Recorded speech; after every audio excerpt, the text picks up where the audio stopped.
Bienvenidos a Cruza de Palabras por Telesur. Soy Luis Hernández Navarro y hoy nos acompaña en el estudio el profesor Pedro Hernández Morales. Pedro es director de la Escuela Primaria Centauro del Norte en la populosísima alcaldía de Iztapalapa en la Ciudad de México. Es también dirigente de los maestros de educación básica de la Ciudad de México, secretario general de la sección 9 democrática del CENTE y de la Coordinadora Nacional de Trabajadores de la Educación. Pedro, muchas gracias por estar con nosotros en este cruce de palabras. Muchas gracias a Telesur, aquí estamos. Pedro, el gobierno federal anunció el reinicio de clases presenciales y ha habido un debate muy intenso en torno a la conveniencia de regresar a las aulas de esta manera, porque los hechos, las clases nunca se han suspendido, ¿no? Las consecuencias que puede tener para la salud, para la educación.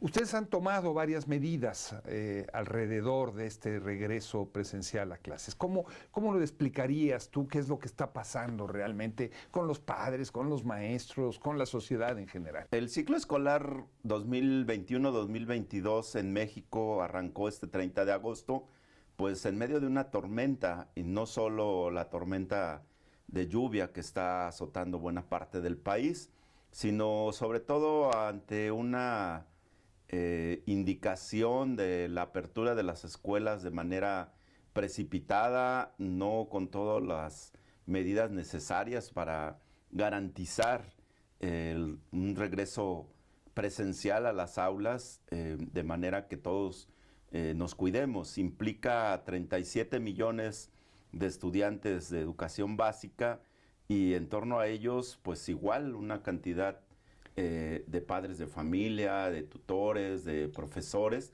que implica una gran movilidad para poder llegar a las escuelas.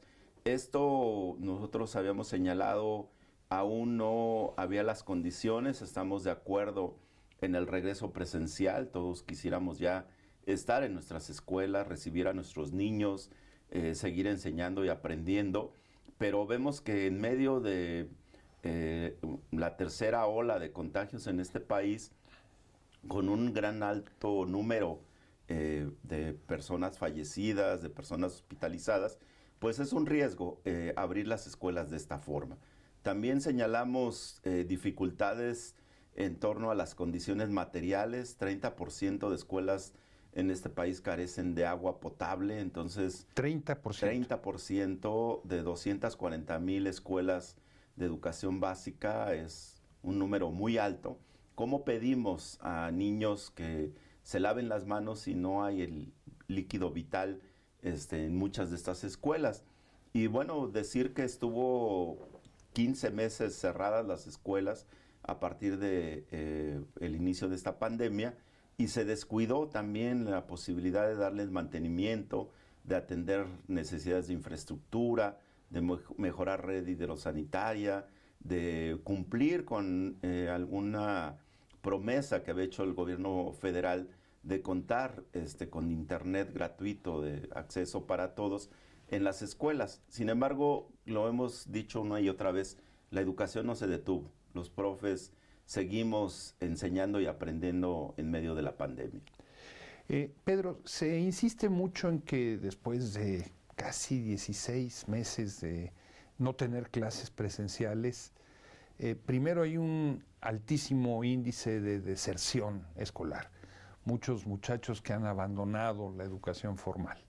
Segundo, están desesperados niños y jóvenes de estar encerrados en sus casas, de no ver a sus compañeros, y están también desesperadas, sobre todo las mamás, que es quienes han cargado con la tarea de no solamente cuidarlos, sino de acompañarlos en el proceso educativo cuando ha sido a distancia. ¿No son estos argumentos suficientemente válidos como para justificar este regreso en estas condiciones? Sí, son argumentos muy válidos, y también decir que hay un cansancio ya también de los profesores, porque mantener estas clases a distancia, no solo en línea, porque tenemos pues una diversidad en este país, tenemos comunidades donde no hay internet, no hay señal de televisión, de teléfono, entonces los profes han buscado la forma de continuar enseñando y aprendiendo.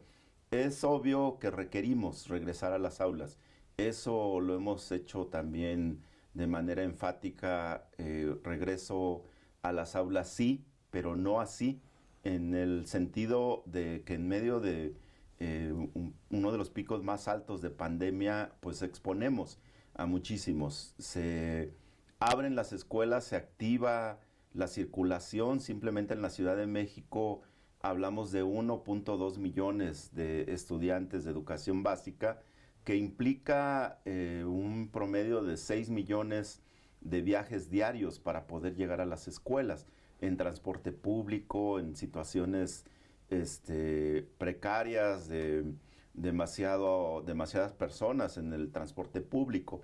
Los riesgos que hemos señalado es que se generen contagios en las escuelas y esto tenga un impacto en las familias.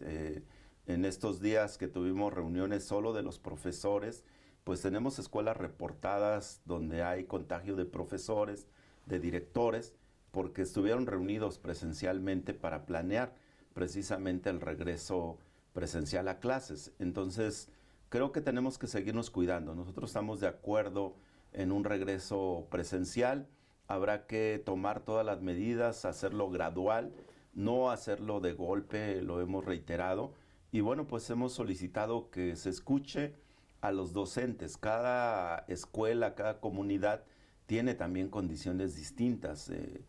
En nuestro país se ha definido un semáforo epidemiológico y bueno, en estos momentos solo una entidad aparece en verde, que significaría que las actividades esenciales pueden reactivarse y el resto del país está pintado entre amarillo y naranja, y en rojo inclusive, significa que hay un alto riesgo pues de contagio. Una entidad cuyo semáforo está en verde, que es Chiapas, donde existe un subregistro absoluto y pareciera ser que hay una política deliberada de no reconocer la cantidad de contagios que hay, porque las evidencias que se han mostrado es que no hay correspondencia entre las cifras oficiales y la realidad.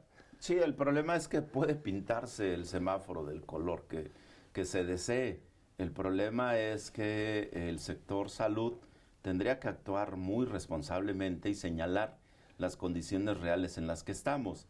En las grandes ciudades como la Ciudad de México está una situación muy difícil de contagios, pero también de ocupación de hospitales, de camas de hospitales, que esa es parte del índice que debería de reflejar en qué momento vamos bajando y cómo podemos usar otra estrategia. Nos parece también que la Secretaría de Educación Pública en este país no ha tenido una estrategia integral, que ha sido muy parcial, que ha descuidado todos estos meses que estuvieron cerradas las escuelas. Debió de haberse les dado mantenimiento, proveer de lo necesario para que entonces tuviéramos condiciones mejores para un regreso seguro para todos. Pedro, se habla de volver a la normalidad, pero esa normalidad no existe. Ya no puede ser la misma normalidad. Nosotros hemos cuestionado que no podemos regresar a la misma escuela porque esta ya no existe. Aquella escuela de hace 2 años que empezó toda esta situación y que se fue cerrando, pues no existe ya, no solo físicamente, sino sobre todo qué tenemos que enseñar, qué tenemos que aprender, pues tenemos que desarrollar otros aprendizajes. Estamos en esta situación precisamente porque hemos descuidado el planeta, hemos hecho un desastre y bueno, yo creo que los niños y los jóvenes pues es muy importante que aprendan el cuidado del ambiente. Decimos, no qué mundo vamos a dejar a nuestros hijos, sino qué hijos le vamos a dejar a este mundo. Ahora estamos revisando qué debemos de aprender y enseñar y entre otras cosas, bueno, pues tenemos que aprender también a cuidarnos, a ser solidarios con quienes tienen distintas carencias, y solamente te diría que en una consulta nacional que hicimos como coordinadora en días pasados, el 81% de padres de familia de más de 60,000 que contestaron esta encuesta señalaron no ver condiciones en estos momentos para un regreso presencial masivo como se ha pretendido. Diera la impresión, Pedro, de que en lugar de que hubiera una orientación muy clara de cómo va a ser este regreso presencial por parte de las autoridades educativas, lo que ha habido es un vacío informativo como tal y falta de lineamientos claros. Esto es por lo menos lo que distintos pedagogos, maestros han señalado. ¿Es justa esta crítica? Sí, sí es justa. Apenas el pasado 20 de agosto se publicó en el Diario Oficial de la Federación, que es la parte donde se publican los acuerdos, el acuerdo 230821 de la Secretaría de Educación Pública, con las disposiciones para este regreso presencial. Es decir, 10 días antes de que iniciáramos, no se tenía con claridad un protocolo, cómo le íbamos a dar seguimiento, y bueno, pareciera que entonces por decreto puede decirse todos a la escuela y no tomar las medidas necesarias. Solo quisiéramos hacer énfasis que en este mismo decreto plantea que el Consejo Técnico, que es los maestros en cada plantel, resolverán las cuestiones técnicas no previstas en el presente título. Y en eso hemos estado trabajando. Cada escuela es diferente, cada comunidad, cada contexto. Cada colectivo docente ha estado revisando cómo iniciar este ciclo escolar. En mi escuela lo iniciamos de forma virtual, todos los padres de familia estuvieron de acuerdo, tenemos una asistencia de más del 90% en estas clases virtuales, donde habrá que decir, cada docente ha tenido que poner su dispositivo, su internet, sus materiales. Y bueno, vemos que en las escuelas que han empezado a abrir, pues un mínimo de asistencia entre 5 o 10%, eso implica en el tema que tocabas antes, que contribuye o acelera más el rezago. Creo que es preferible que la mayoría pueda estar en esta forma a distancia, que lo hagamos de una forma donde no estamos atendiendo a todos los niños. ¿Te parece, Pedro, si vamos a una pausa? Adelante. Y ustedes, amigos, amigas, no se vayan, volvemos en muy breves instantes.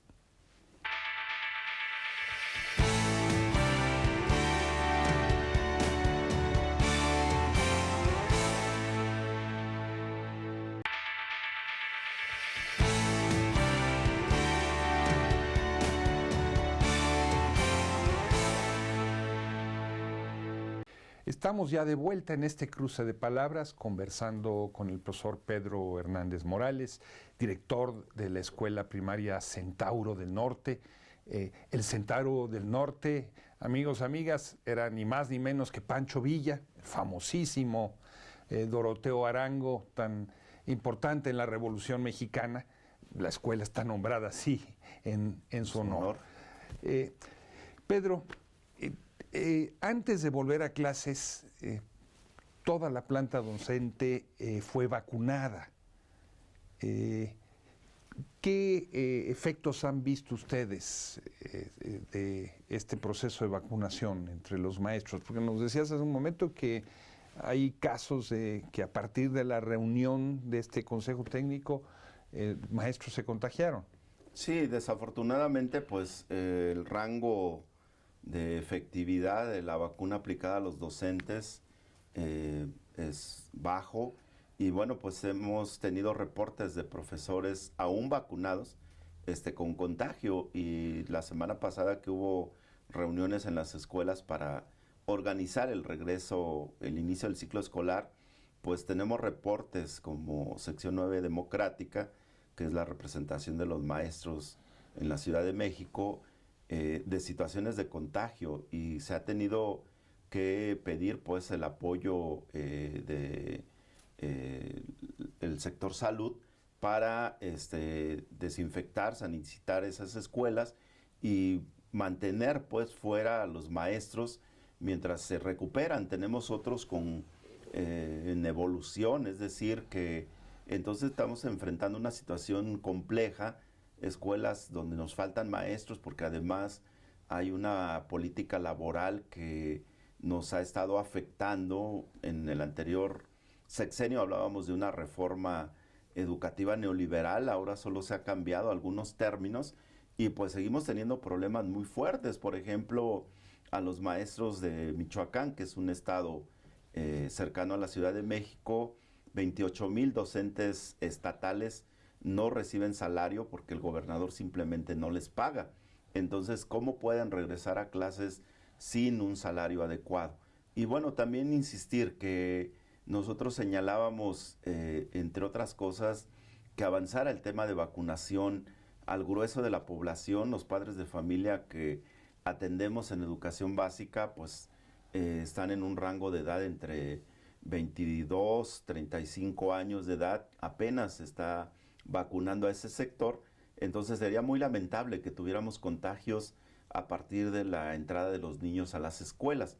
Y otro tema esencial es las medidas que se nos están marcando, es pues la sana distancia. No podemos tener más de 12 niños por aula y tenemos aulas muy saturadas de más de 40 estudiantes. Luego necesitamos materiales para desinfección, para la higiene constante de las escuelas y bueno, pues esto ha llegado a cuentagotas. Entonces nuevamente los padres de familia tienen que estar aportando lo necesario para que las escuelas funcionen. Y tenemos escuelas dañadas, incluso de los sismos de 2017-2018, que no son habitables, es decir, que requieren un mantenimiento mayor. Entonces son muchos temas complejos. Esperemos que en los próximos días pues haya la apertura para reconocer que tenemos que irnos paso a pasito, que no puede ser de esta forma. Está claro, Pedro, que se trata de escoger entre males, no es que haya una opción buena y una mala. Cualquier decisión que se tome tiene un costo y tiene riesgos. Claro. No es mayor el riesgo de seguir teniendo a los niños en casa que vayan a la escuela. Se ha dicho que solo México y Bangladesh no han iniciado clases presenciales. ¿No hay algo de razón en este argumento? Claro que sí, es totalmente válido. Requerimos ya estar en las escuelas, pero necesitamos las condiciones para hacerlo. En la experiencia internacional, pues vemos países de primer mundo con todas las medidas necesarias, ¿no? Y creo que eso habla de la responsabilidad también de un gobierno hacia sus ciudadanos y en este caso hacia los niños. Nosotros hemos sido enfáticos. El derecho a la educación está ligado al derecho a la vida, al derecho a la salud, al derecho a los niños a ser felices y sobre todo pues a estar vivos, a estar bien. Entonces cuidemos a nuestros niños. Nosotros seguimos reiterando que busquemos las estrategias para que nadie resulte afectado. No se trata de cuál es el mal menor, sino ojalá podamos cuidarnos todos. Desafortunadamente pues se cuenta por miles ya los fallecidos por contagio de COVID y bueno, pues yo creo que nos falta todavía mucho de revisar vacunas para niños, cómo logramos ir superando esta emergencia. Por supuesto, no podemos regresar a la misma normalidad. Ese fue el problema que ocasionó esta pandemia. Entonces, llamamos a que regresemos a las escuelas en el momento que estemos preparados. Tú hablabas de una encuesta que ustedes realizaron con padres de familia. Así es. Más allá de esa encuesta, que muestra un universo, claro, y una opinión, ¿cuál piensas tú que está siendo la reacción de los padres de familia? ¿Hay entusiasmo, hay preocupación, hay desconocimiento? Hay mucha preocupación. una de las preguntas que hacíamos en esta encuesta precisamente tiene que ver con la variante del COVID que está en estos momentos. Les preguntábamos a los padres de familia, de acuerdo a la nueva variante de COVID-19 Delta que afecta a niños y jóvenes, ¿considera un riesgo asistir de manera presencial a las escuelas? 90.5% respondieron que sí, que implica un riesgo.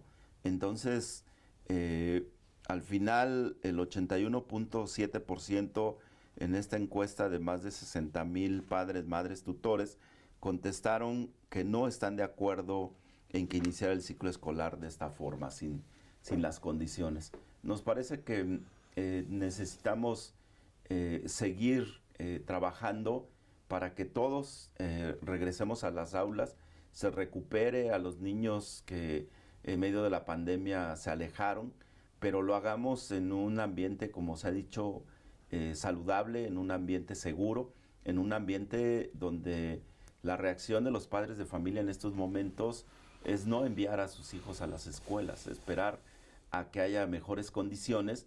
Y bueno, pues vemos una asistencia no mayor del 10% en aquellas escuelas que abrieron de esta forma, mientras en las escuelas que sostenemos esta educación a distancia tenemos reportes entre el 85 y el 90% de asistencia. Entonces nos parece que es muy contrastante la situación y bueno, que busquemos cada escuela, cada comunidad, las mejores alternativas para no dejar a nadie afuera, para que todos estemos en las escuelas de manera segura y sana. Pedro, ¿cómo le ha ido al sector docente con la epidemia? ¿Han ustedes documentado muchos casos de maestros enfermos? Sí, incluso mi experiencia propia, ¿no? Hospitalizado 20 días y con secuelas. Y bueno, nuestra profesión es de alto riesgo por el contacto que tenemos, por la cercanía, porque al final la educación en el sentido martiano pues es una obra de infinito amor y requiere ese contacto. Sí requerimos regresar a las aulas, pero desafortunadamente en estos momentos estamos enfrentando docentes contagiados, una institución de salud pública que debiera atender a los docentes y a los trabajadores al servicio del Estado, que se llama ISSSTE, con demasiadas precariedades que implica entonces una no atención oportuna y dificultades para superar las secuelas de una enfermedad que pues hemos visto que nos deja pues ya marcados para siempre. ¿Se puede hablar de que han habido muchos decesos entre los maestros? Sí, nosotros teníamos una cifra hasta julio pasado de más de 5,000 docentes del país fallecidos. Tenemos compañeros muy cercanos, algunos dirigentes de la coordinadora han perdido también esa batalla y a veces ha sido por la falta de una atención oportuna.